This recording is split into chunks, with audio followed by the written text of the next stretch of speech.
Hey Trace, how am I supposed to end my YouTube videos? Oh, I'm so glad you asked because there's a certain thing I don't want you to say, and there's a certain thing that YouTube wants you to do when we're specifically talking about ending your YouTube videos. Now, this doesn't go across the board to all platforms because not all platforms work like YouTube. So today we're talking about how to end your YouTube videos.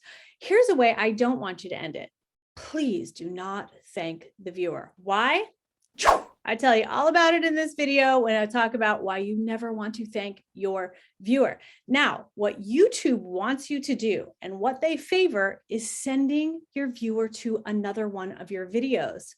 What? Yes, that is how the YouTube algorithm works. It's not clicks, my friend.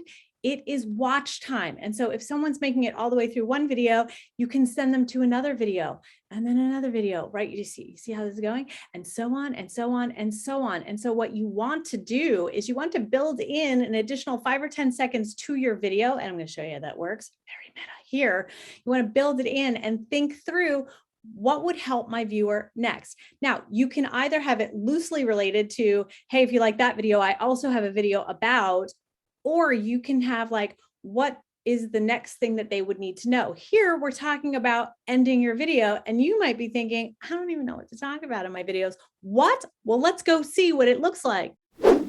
Enter the end card, where I send you bing, bing, bing to the next video. So this is how I want you to end your videos.